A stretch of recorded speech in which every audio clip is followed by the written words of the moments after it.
Hey, this is Kibarer, aka Mr. Think Outside the Box. So this video is a little different. It's not a complete travel video, but it's something that a lot of people have been asking and something that I've wanted to know even before I came here. And so investing in Bali or just renting homes in Bali. So I've been coming to Bali for just years and years. Tourism here is just completely taken off because it's just such an amazing place to be. And so what I did is I hopped on Google and I just looked up, what are the top real estate companies? And Kibarer came up top and they have like one of the biggest portfolios, but like their reviews were all 5 stars. It was like 4.7 out of 5. So I hit them up and then we got this amazing place in Kibarer. And then so after being there for a few weeks, I was like, yo, they've really taken care of us. They've lived up to the hype. And then so I went to the office and I asked, the owners, is it possible that we sit down, with your team and just ask some questions about renting homes in Bali and then also buying, homes, or if you're looking to invest in, Bali property, this is what this video is all about. So for me, I'm not the expert, but I'll just tell you this.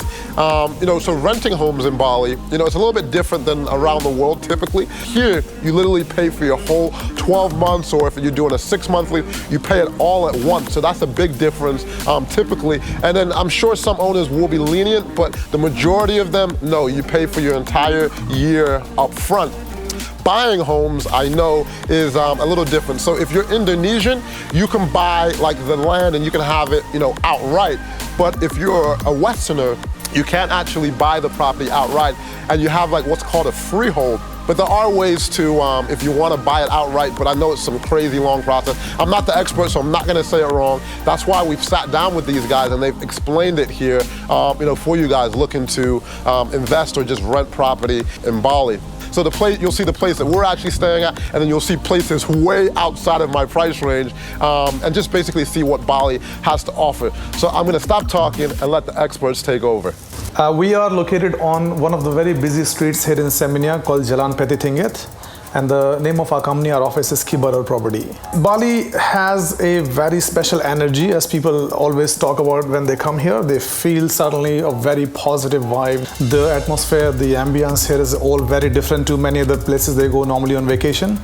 People mainly came in early days for surfing here, and they discovered the culture, they discovered the spirituality, they discovered the lovely people of Bali. If you search on TripAdvisor last year, it was rated as the #1 destination for holidays. Bali also again has a good mix of buyers. So we have a lower range where properties can range between, let's say, $150,000 to $300,000, which are mainly short lease term properties, and most people are buying them as an option to rent. And then we have also high-end cliff-top villas or beachfront properties that can be anywhere between $3 to $10 million. So it's a market for basically everyone.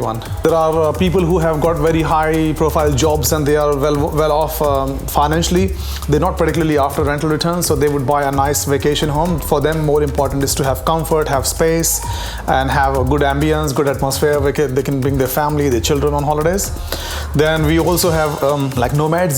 They basically traveling across and they see Asia and they see Bali in particular as a place where tourism always on high, and there's no such thing as low season here really. A property worth, let's say, approximately $300,000, you can get a nice up to 25-year lease on a 3-bedroom private pool villa somewhere in Canggu, for example. A 3-bedroom private pool villa would rent out an average between $150 to $300. Again, depend on how big or small it is or how close it is to the facilities, beach, shopping mall, etc. So you, as a Westerner, as a foreigner, because you can only take a property on a lease, you're not able to own the property outright. The most common lease term is 25 years. If you go over to Uluwatu, you're more into ocean views, high up on the cliff. You love surfing, you love this little laid-back lifestyle. If you're in Seminyak, you want to be out and about, action, nightclubs, restaurants, choice of plenty of restaurants and food. Canggu is pretty much it's a mix of two. Okay. So it's a bit laid back, but also it has now newly developed. A lot of new areas have developed recently. It's a favorite for many expats. Once you arrived here in Bali and you have an intention that you want to look at some property options, you would look for an agency like ourselves, and then you will have a certain criteria that allows you to search the property, which we help you with. Once you have identified the property, the potential property you want to invest in, you will be required to see a lawyer or a notary to get advice on it.